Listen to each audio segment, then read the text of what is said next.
here. Welcome to all who are watching us, and I give you the floor. Thank you very much. Thank you. Can you all hear me? Can you hear me? Is there some button that should be pushed? Yes, yeah. Thank you. Oh, that works. Thank you, everyone. Thank you. And thanks to all of you for coming. Thank you to the Embassy of France. Thank you to my colleagues at the Atlantic. I appreciate it. Bernard, thank you for being here. Thank you for showing us this film. What we're going to do is we're going to talk for a few minutes, and then we're going to open up to questions. And there'll be two people with mics running up and down to help us.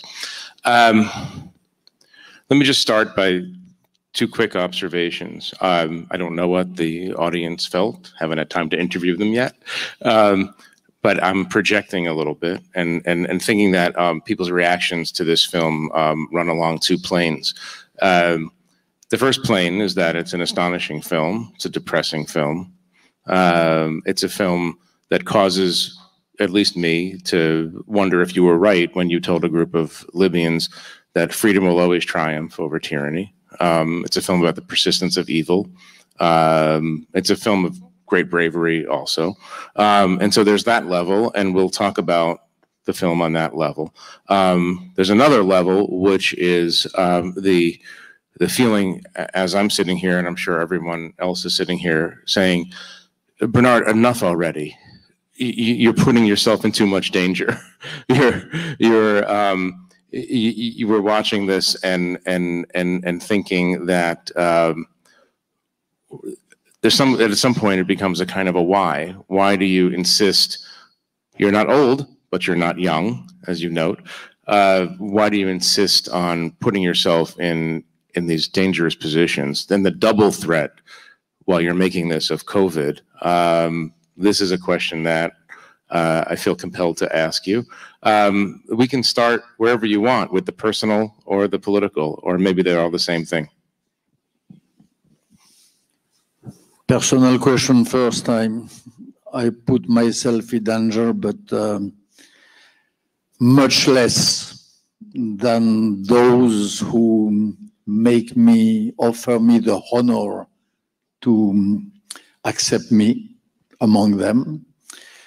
This young lady who is with me in the trenches of Ukraine takes many more risks.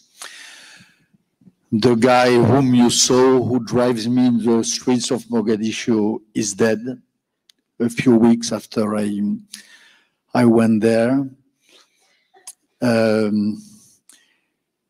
One other guy of the Bancroft group died also in a terrorist attack like the one where I was and which I filmed. So the danger in which I put myself is nothing compared to, and not to speak about the sacrifice and the risk of the Peshmerga and of the PYG in Rojava. Come back to this a little bit, but when our mutual friend Richard Plepler told me about this film, my first reaction, and we discussed this, was that in many ways you're the last man standing. And what I mean by that is there was a period in Western history, not so long ago, where you had figures across the globe. In America, this phenomenon that I'm just about to describe was personified mainly by John McCain, or principally by John McCain. But when I mean last man standing, I mean the idea that there is a moral necessity to engaging in what you might call enlightened interventionism. That just because someone lives in another country and is being oppressed, that oppression belongs to all of us. Do you feel like the last man standing right now? America has turned inward in a lot of ways. Western Europe is preoccupied with its own problems. Autocracy is on the rise across the globe. Terrorism has not been defeated across the globe. Is this a sad moment for you? I cannot say that it is a joyful moment, and I went through very sad moments during the shooting of this film. Every return to Europe was more than depressing, of course, for the reason which I tell to this group of young students, among whom my granddaughter, who asked me the second question. I always feel guilty not to have stayed long enough, not to have done enough, and so on. Am I the last one standing? No, I don't think so. You cannot imagine how many humanitarian militants of NGO I met and I meet since years on these sort of fields. The only thing is that it was difficult to go during this period. It was hard because of the regulations, because there was no planes, because etc., etc. But the goodwills are still there. The brave journalists harassing in France at least, their directors in order to continue to do their job are out of number. In Paris Match, they were all, it is true that I was in France, one of the last during this time to report, but because of all what I say, the journalists of Paris Match, they were starving to do that job. But I'm not talking just about the journalists, and you and I both know a lot of journalists who do this work. What I'm getting at is this: in the 1990s, when there was starvation in Somalia, famine in Somalia, the impulse in America was, well, we have to do something. Arguments about the level of what we do, but there was an understanding, seeing starving people on CNN, America, biggest, wealthiest, most powerful country, has to do something. It ended up in Black Hawk Down, as you write in the book, and then we've had 2 successive interventions, Iraq, Afghanistan, and now, disagree with me if you will, but now when we see photographs, film from Tigray, for instance, now, of mass starvation, there doesn't seem to be the same impulse to say, we have to do something because there are other humans. Has something changed fundamentally in the way the West approaches the rest of the world? There is 2 aspects. You are right, of course. And it is true that you have in America, for example, growing forces from the right and from the left who say that we should not care, that what is happening in Afghanistan or in Tigray does not concern America. But look at what happened in the days after the fall of Kabul. These groups of American veterans, this Pineapple Express operation, these telegram loops who organize themselves in order to save people in Kabul, to save companions of life and of fight sometimes. So there was a real, I feel it like this, in America, uprising of the public opinion, or part of it, veterans, for example, who were really angry, disgusted by what they thought to be a mistake and a fault. In France, it is the same. On one side, we have a rise of populism, of sovereignism, of cynicism, of egoism in the ruling circle, in the political parties, and so on. The extreme right has never been as powerful. But one example, a tragedy which I could not cover during this year, the Uyghur tragedy, the Uyghur in China. I tried. I did all that I could to get there. I could not. But you cannot imagine in France how tragically popular is the cause of Uyghur. You have tens of thousands of young people of the age of my granddaughter who feel concerned, whose heart beats at the same speed as the Uyghur. The Kurds. I did a movie before this one called Peshmerga. I built with my friend Tom Kaplan, an organization in America, but very well known in France too, called Justice for Kurds. The Kurds are popular. When we launch an initiative, it works. Peshmerga in France has become a word which I would not say everybody, but a lot of people know. So you have the two aspects. I really believe, and this is what makes me keeping optimistic and not sad, but not desperate.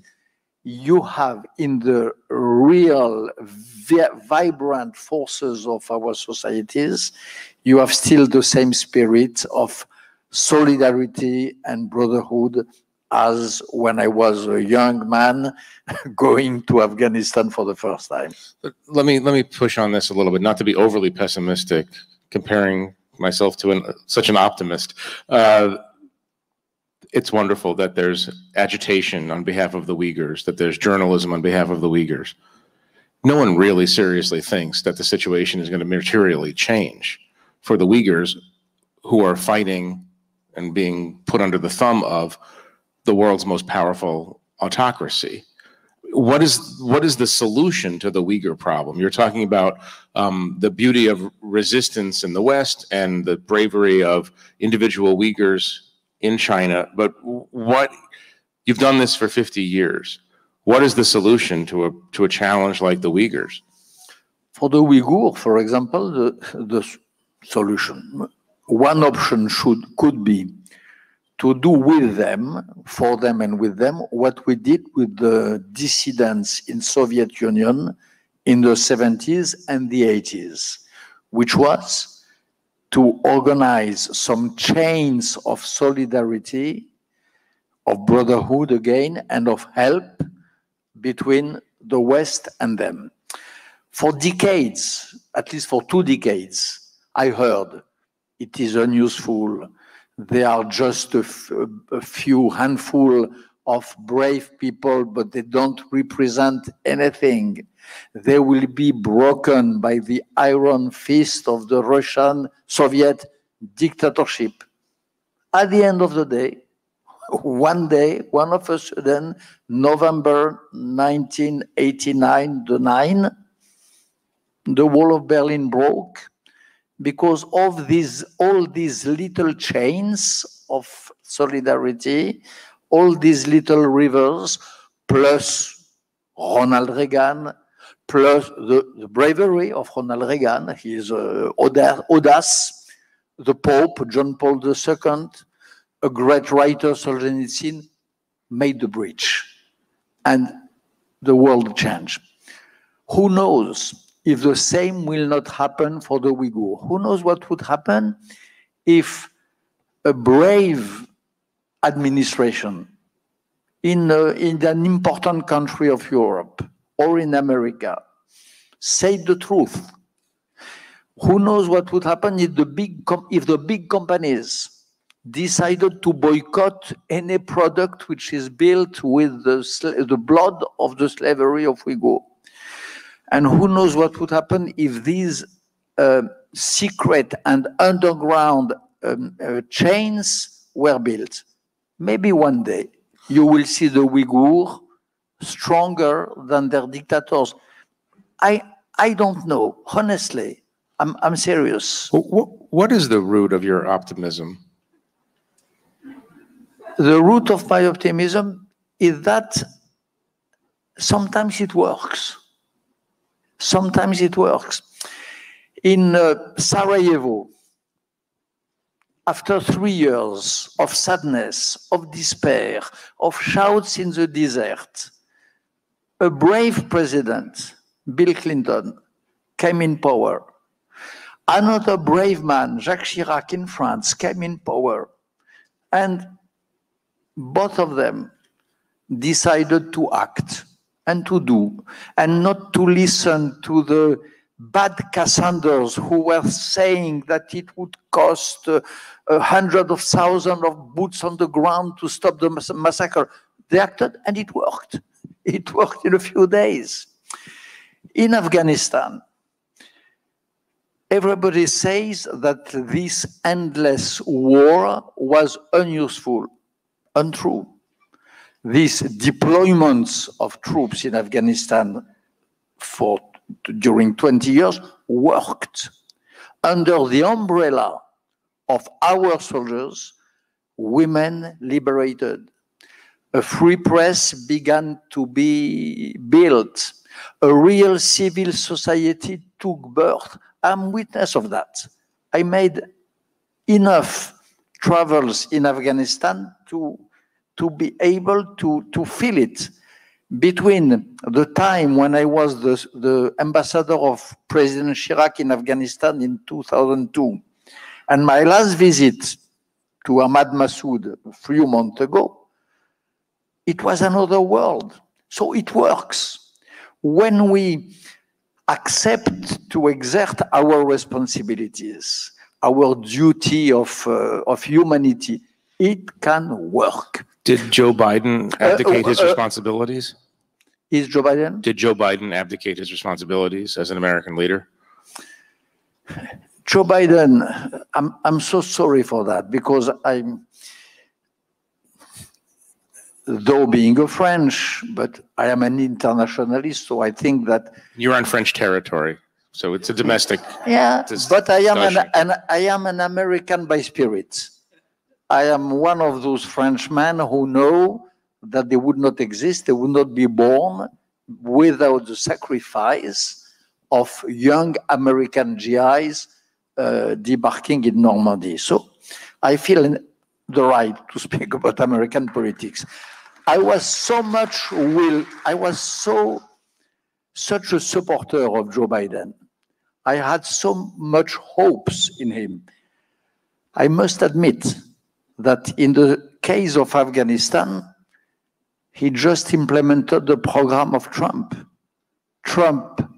Donald Trump dreamt it, Joe Biden did it. This is a very sad chain of consequences. That is the point, that is the situation. I want to do another thing which works, which makes me optimist. These women in Bangladesh, this Birangona, this story, it goes very quick in the film with the subtitle and so on, is incredible.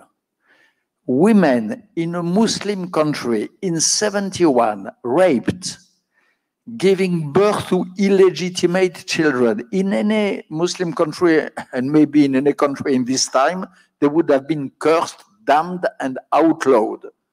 They have been sacred and named heroines of the nation.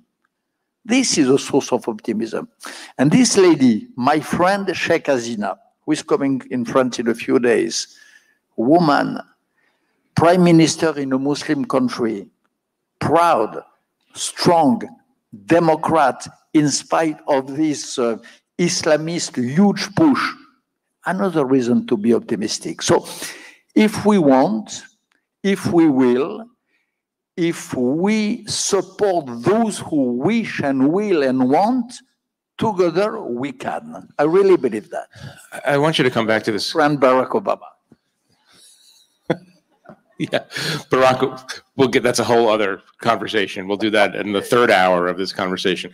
That was a joke. Please don't worry. Come back to this question about American foreign policy. You've asserted your bona fides as a friend of America, but let's just go through it for 1 second. Somalia was a prelude. Then you have Afghanistan, and you have Iraq, of course. The question is, it's a question for all of us. Is goodwill or the desire to remove people from under the boot of a dictatorship or a religious or evil theocracy, that desire is fine. But do we have, and I'll include France in this question, you've had your country has had its own travails in West Africa and other places. Do we have the skill and the patience to actually do it? I mean, Afghanistan seems to be a perfect example of a cautionary tale. When the going gets tough, we did leave. There are, if you allow me, two different stories here. In Afghanistan, it's something else. It's a historical and impossible to understand mistake. I read, I think, a lot of the things which have been published everywhere. I don't understand why America left. Honestly, it worked. The cost was low.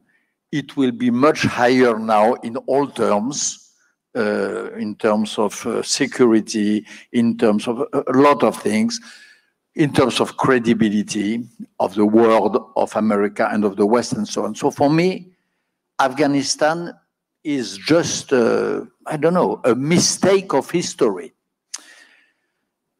On other matters, like Libya, like Somalia, like Iraq, there is another point which is more difficult, which is true, is that goodwill is not enough. There is in the history of philosophy a theory, which is a theory of just wars. It starts with Saint Augustine. It goes to Grotius and Pufendorf, thinkers of the 16th and 17th century, and it even goes to Michael Walzer in America. There is a whole theory. A war to be just, entre guillemets, between comma, there is many conditions. You have the reason must be fair, it must be supported by a real will coming from the grassroots, from the people himself.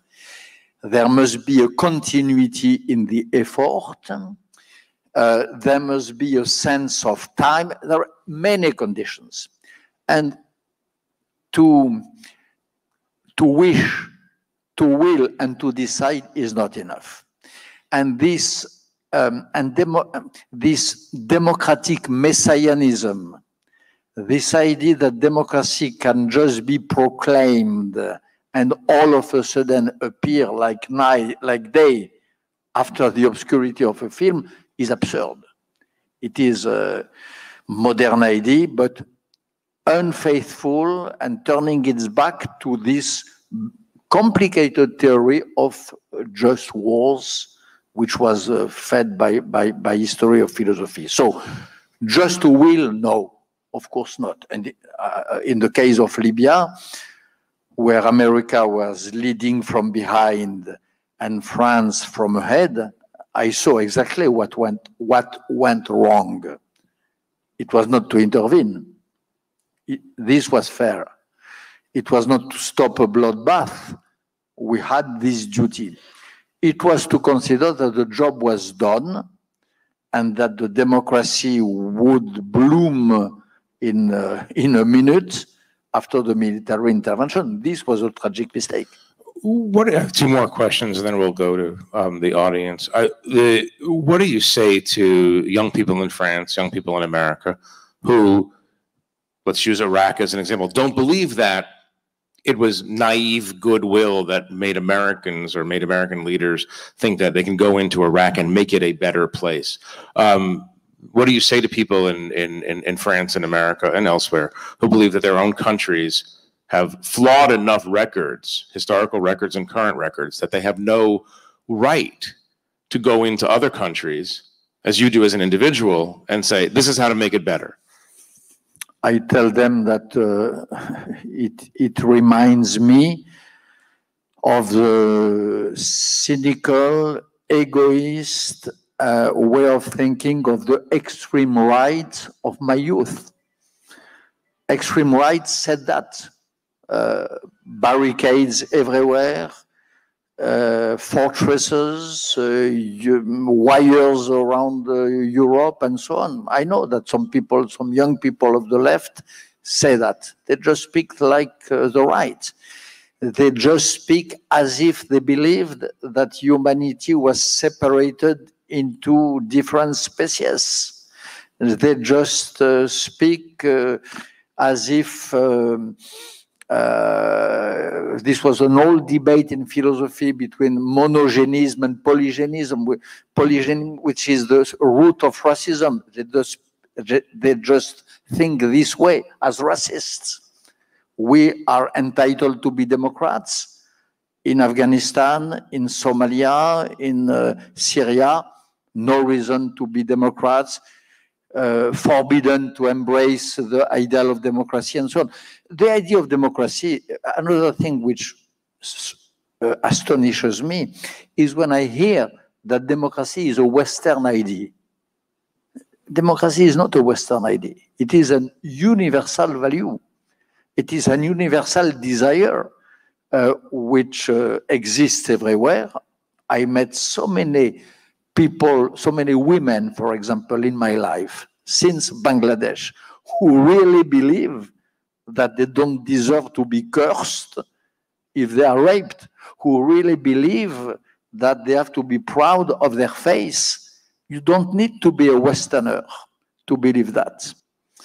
And all this way of enclosing people in their supposed and alleged culture is just a disguise for racism. Trying to merge the personal story, the way you've given over much of your life to the pursuit of justice for superfluous people, I think is the term, the very evocative term in the film, with some of the broad themes. One of the clues, at least to someone who knows you a little, one of the clues about your decisions might lie with your father's story. And I thought maybe before we go to questions, maybe you could talk a little bit about him and the role his heroism played in your development. Yeah, I have the privilege to be the son of a hero. My father was a hero. He was engaged at 17 years old in Spain in the international brigades. He was a free fighter in the French Army of Africa. He was decorated in Monte Cassino, one of the most harsh and fierce battle of the Second World War. And when he was living, and maybe even more since he is dead, I have always had his example in mind. And I can tell you, at the end of the film, when I am on this stupid mountain, going down with the Peshmergas, I was not completely reassured.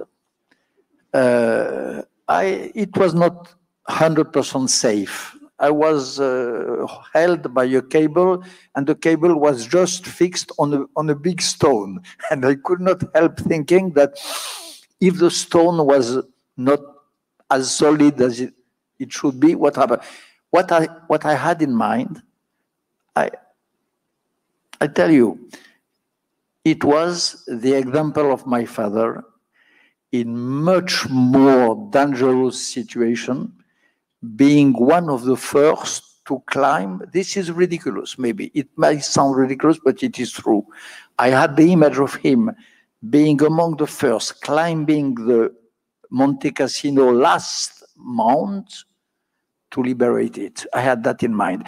And probably having this in mind prevented me to be too much afraid, to resign, to tell Sirwan Barzami, take me up, and so on. So this is how an example works.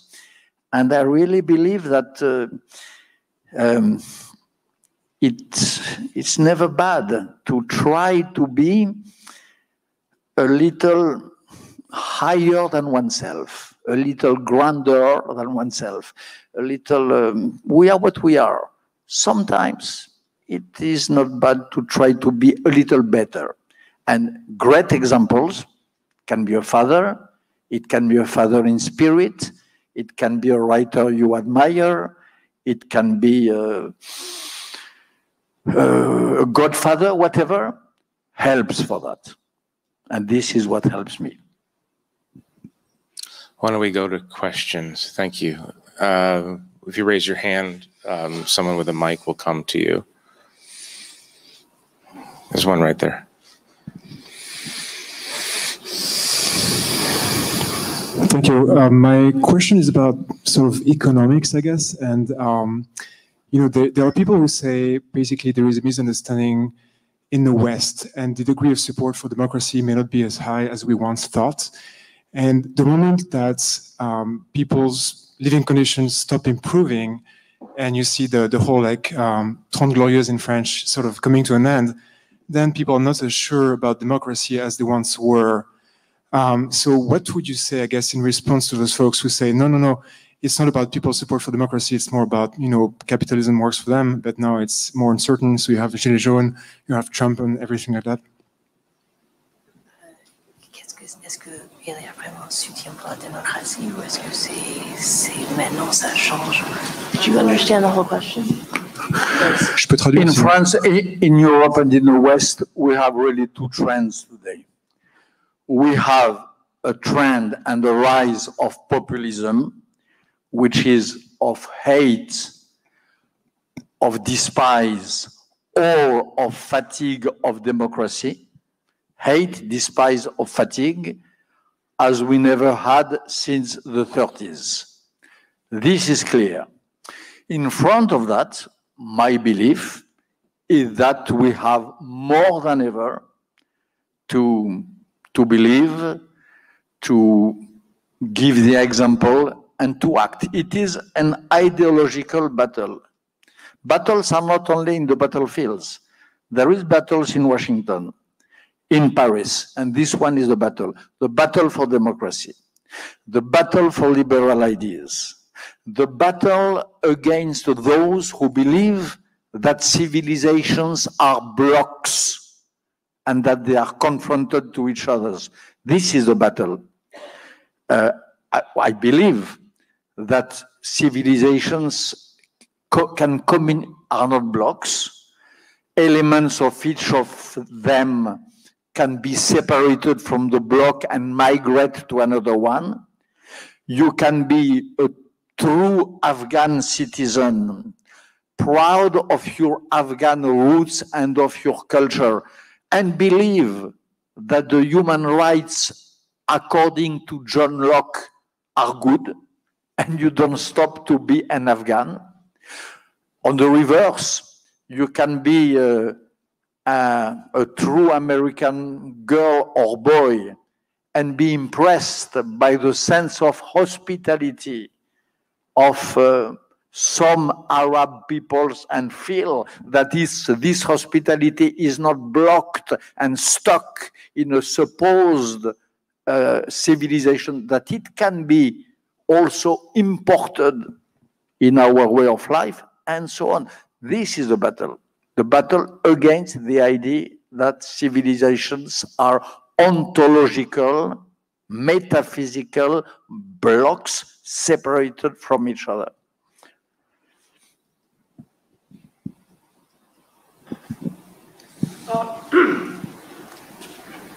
Right. Yeah, you presented about a half dozen scenarios, all rather bleak. Do you draw a certain hierarchy? And in terms of optimism versus pessimism, how would you rate these different places around the world? And you know, which stands the best chance of muddling through, and which is the direst case? The worst case, which is the worst case scenario. He said you feature a bunch of different places. Which ones, trying to paraphrase, give you the most hope? Which ones have the best chance to survive? The worst place for me in these dispatches which you saw, the worst is probably the island of Lesbos, in the heart of Europe, in the nest of Europe. this place is probably the one which made me the most sad. It took weeks for me to recover from this trip to Lesbos. Why? Because they are absolutely alone. Because they have no way to defend themselves. Because you cannot be more vulnerable than these migrants of Lesbos. The Kurds, even if they are alone, I say it enough, they have valiant defenders. They have Peshmerga. They have generals defending them. The Afghans, in the night where they have been cast and dropped in the night. Few weeks ago, there is the young lion of Panjshir. There are the old commanders of Massoud the father and the young commander of Massoud the son. You have in the mountain of Panjshir, though the valley is under control by Taliban, in the mountains, you have people who are already preparing the new Afghanistan. In a way, even if the things are not comparable, like a great French general, General de Gaulle, preparing the new France on a little mic in exile in London. So this situation, as desperate as they can seem, are not completely lost because you have the capacity to fight. The migrants in Europe and sometimes in America during the last administration, this is the most desperate situation because there is no outcome, there is no way to defend yourself, not even lawyers, or when they are, they cannot pay them. I have tons of stories. I stayed a rather long time in Lesbos, I could tell you for hours. This for me is the abyss of sadness. When you can fight, there is hope. I've been taught that by my father.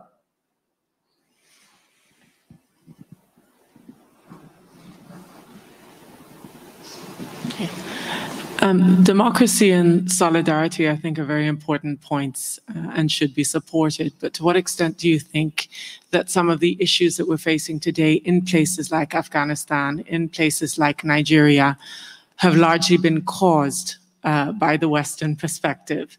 We have created countries out of tribal structures. Afghanistan, I'm not an expert, but is tribal. Right? You're trying to create a country.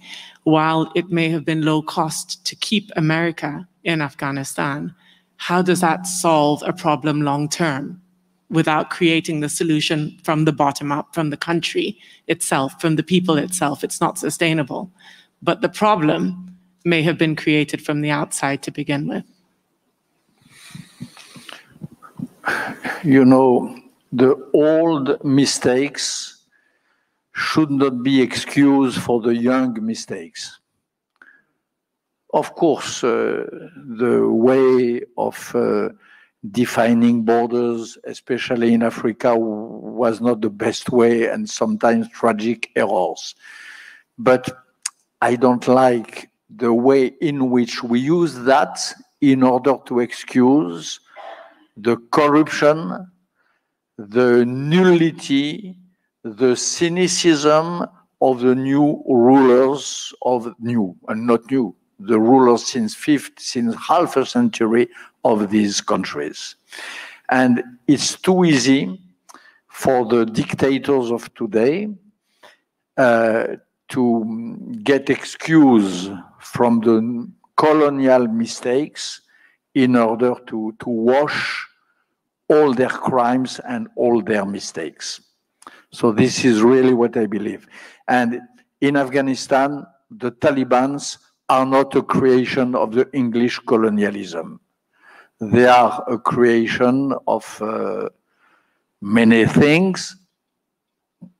The main of them, the most important of them being an ideology, a political Islam, which has some roots and history, going through Iran, Algeria in the 90s, and so on. There is a long story of this political Islam, of which the Taliban are the provisional end. This is the big story. And if we remain stuck in the mistake of the English colonialism, imperialism, number one, it is an excuse for the real autocrats of today. Number two, it is the best way not to do anything and to abandon the victims to their terrible fates.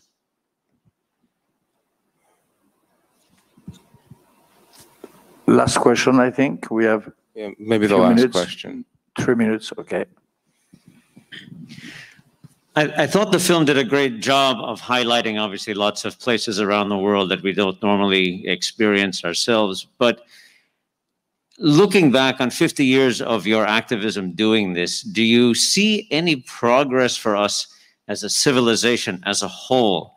Is the world trending one way historically, or are we just doomed to have these spots around the world where some countries rise up and then they sink, and it's just inevitable? Are we stuck? Are we moving? What do you think? You know, you have three, roughly speaking, there are three conceptions of history which compete since a few centuries. You have the progressists who believe that it goes better and better. This is, for example, Marx. You have the pessimists and the declinists who think that they go worse and worse. Example, Spengler. And you have those who believe that it is an eternal return and circle. The example is Vico. Okay? I believe that these three theories are strong, beautiful, well expressed, that they produce the brilliant systems, but that they are equally false. I believe in none of them. I believe that history is made out of accidents, that sometimes a grain of sand can change the whole process, that you think that all is over, all is finished, and you have a crazy French general who launched a crazy appeal and who changed the face of France. You think that the humanity is going to heaven, and you have a crazy dictator who launches one of the worst massacre of the history. This was the China of Mao Zedong. So it depends on circumstances. It depends on men. It depends on so many things. History is unpredictable, and it is what we, humanity, humans, simple individuals, decide or try to do out of it. And this conception of the history as a perpetual accident is probably the real reason which makes me optimistic, in spite of all that I saw in my life. And this is my final reply with afterthought to the question of Jeffrey Goldberg. Oh, thank you. And I want to thank the world's leading optimist for being with us tonight. It's been great. And thank you for making this beautiful film. I want to thank the French Embassy for hosting us, my colleagues at The Atlantic, everybody who's watching the live stream. And again, Bernard, thank you very much for giving us this opportunity, the first opportunity in America to see this film. Really appreciate it. Thank you very much. Please thank you. Thank you.